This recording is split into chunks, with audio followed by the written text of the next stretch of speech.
நம்ம ரமேஷ் என்பிஎஸ்ல இன்வெஸ்ட் பண்ணுறாரு. 15,000 ரூபாய் டேக்ஸ் சேவிங்ஸ்க்காக இன்னைக்கு பண்ணுறாரு. ஆனால் சுரேஷ் டேக்ஸை பே பண்ணிவிட்டு பேலன்ஸ் இருக்கக்கூடிய அமௌண்ட்டை மியூச்சுவல் ஃபண்டில் இன்வெஸ்ட் பண்ணுறாரு. 60 வயசு ஆகும்போது யார் ரிச்சாக இருப்பாங்கன்னு பார்க்கலாம். நீங்கள் நிறைய பேர் திங்க் பண்ணுவீங்க ரமேஷ் தான் ரிச்சாக இருப்பார்னு. பிகாஸ் அவர் கவர்மெண்ட்டோட பிளானில் இன்வெஸ்ட் பண்ணுறாரு. டேக்ஸ் பெனிஃபிட் வேறு அவருக்கு கிடைக்குது. இதனால அவருக்கு தான் பெனிஃபிட் கிடைக்கும்னு நீங்கள் நினைப்பீங்க. ஆனால் இந்த இன்வெஸ்ட்மெண்ட்டை கால்குலேட் பண்ணி பார்க்கும்போது ரிசல்ட் வேறு மாதிரி வருது.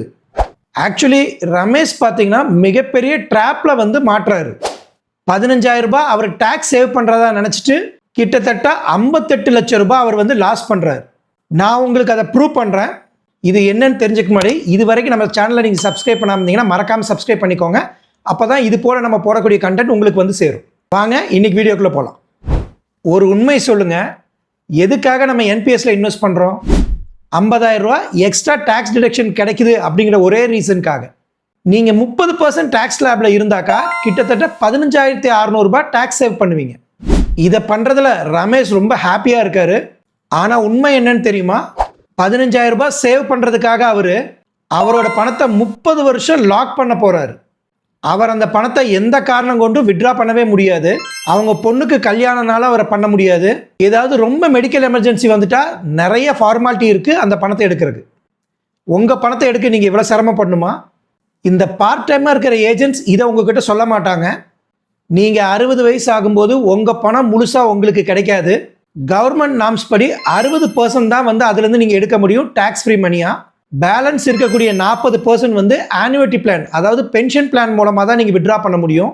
அந்த பென்ஷன் பிளானுக்கு அரௌண்ட் 5லேருந்து 6% தான் இன்னைக்கு ரிட்டர்ன் கிடைச்சிட்டு இருக்கு. அந்த பென்ஷனாக வரக்கூடிய பணத்துக்கு நீங்கள் டேக்ஸும் கட்டணும். நீங்கள் இன்கம் டேக்ஸ் ஸ்லாபில் எந்த ஸ்லாபில் இருக்கீங்களோ அந்த டேக்ஸை நீங்கள் பே பண்ணணும். நீங்கள் சின்ன வயசில் டேக்ஸ் சேவ் பண்ணுறதா நினச்சிட்டு உங்களுக்கு 60 வயசு ஆகும்போது அதுக்கான டேக்ஸை நீங்கள் கட்டுறீங்க. அதுவும் லோ ரிட்டர்ன் தரக்கூடிய ஒரு ப்ராடக்டில் போட்டு அதுக்கு நீங்கள் டேக்ஸ் கட்டுறீங்க. கொஞ்சம் யோசிச்சு பாருங்கள், இது சரியான ஒரு முடிவான்றது. உங்களுக்கு ஒரு கம்பேரிஷன் பண்ணி காட்டுறேன். ரமேஷ் 50,000 ரூபாய் என்பிஎஸ்ல இன்வெஸ்ட் பண்ணுறாரு. ரிட்டர்ன் அப்ராக்சிமேட்லி 9% கிடைக்கும். எக்ஸாம்பிள் ரமேஷுக்கு இப்போ 30 வயசுன்னு வச்சுக்கோங்க. 30 வருஷம் கழிச்சு, அதாவது அவரோட 60 வயசில் இந்த பணம் மெச்சூரிட்டி அப்படிங்கிற ஸ்டேஜ் வரும். ஆனால் சுரேஷை பொறுத்த வரைக்கும் அவர் அந்த டேக்ஸை பே பண்ணுறாரு. அவர் 30% ஸ்லாபில் 15,000 ரூபாய் டேக்ஸ் பே பண்ணிடுறாரு. பேலன்ஸ் இருக்கக்கூடிய 35,000 ரூபாயை ஒரு ஃப்ளெக்ஸி கேப்பில் அவர் இன்வெஸ்ட் பண்ணுறாரு. இந்த ஃப்ளெக்ஸி கேப் அப்படிங்கிறது குறைந்தபட்சம் ஒரு 13% நம்ம ரிட்டர்ன் ஜென்ரேட் பண்ணுது. இது 30 வருஷம் கழிச்சு என்ன ஆகுதுன்னு பார்க்கலாம். 30 வருஷம் கழிச்சு ரமேஷுக்கு 73 லட்சம் ரூபாய் டோட்டல் வேல்யூ கார்பஸ் கிரியேட் ஆகிருக்கும். ஆனால் அவர் கையில் பார்த்தீங்கன்னா 44 லட்சம் ரூபாய் தான் எடுக்க முடியும். அது அவருடைய 60% ஆஃப் டோட்டல் வேல்யூ. பேலன்ஸ் இருக்கக்கூடிய 40%, அதாவது 29 லட்சம் ரூபாயை அவர் பென்ஷன் பிளானில் இன்வெஸ்ட் பண்ணி தான் வாங்க முடியும். ஒரு சின்ன ரிட்டர்ன்ஸ்க்காக இந்த பணத்தை அவர் லாக் பண்ணுறாரு. ஆனால் சுரேஷுக்கு 1,31 லட்சம் ரூபாய் மெச்சூரிட்டியாக கிடைக்கும். இது ரமேஷை விட 58 லட்சம் ரூபாய் அதிகம். அவர் வேணும்னா இந்த பணத்தை முழுசாகவும் எடுத்துக்க முடியும். இதுக்கு எந்த லாக்கினும் கிடையாது. அப்போ என்பிஎஸ் யூஸ்லெஸ் ப்ராடக்டா? கண்டிப்பாக கிடையாது. ஒரு சில சுச்சுவேஷனில் இது மியூச்சுவல் ஃபண்டை விட பெட்டரான விஷயமா இருக்கும். எப்போன்னு பார்த்தீங்கன்னா உங்களுக்கு கார்ப்பரேட் என்பிஎஸ் கிடைச்சதுன்னா ரொம்ப பெனிஃபிட்.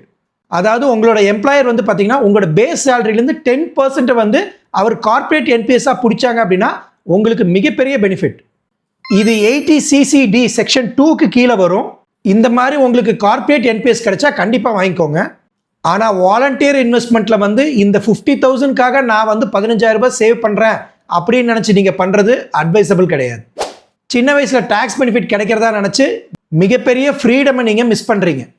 உங்களுக்கு உங்கள் மணி லாக் ஆகாமல் ஒரு ரிட்டையர்மெண்ட் பிளான் வேணும்னு நினச்சிங்கன்னா ஆல்ரெடி நம்ம சேனலில் எல்ஐசி vs HWP அப்படின்னு சொல்லி ஒரு வீடியோ போட்டிருக்கோம். அதை பாருங்கள், எவ்வளோ பெரிய பெனிஃபிட் உங்களுக்கு இருக்குன்னு தெரியும். அந்த வீடியோ கண்டிப்பாக உங்களுக்கு ஷாக்காக இருக்கும். அதே போல் உங்கள் பணம் ஏதாவது அன்கிளைம்டு மணி எல்ஐசியில் இருக்கா அப்படின்றதுல நம்ம ஒரு வீடியோ பண்ணியிருக்கோம்.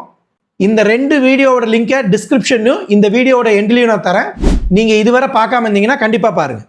இந்த வீடியோ உங்களுக்கு யூஸ்ஃபுல்லாக இருக்குன்னு நினச்சிங்கன்னா ஒரு லைக் பண்ணிட்டு உங்கள் ஃப்ரெண்ட்ஸ் அண்ட் ஃபேமிலிக்கு ஷேர் பண்ணுங்கள். இது போல் நல்ல வீடியோ கண்டென்ட் நம்ம போடுவோம். அதுக்காக நம்ம சேனலை சப்ஸ்கிரைப் பண்ணிக்கோங்க. மீண்டும் ஒரு நல்ல வீடியோவில் சந்திப்போம். நன்றி.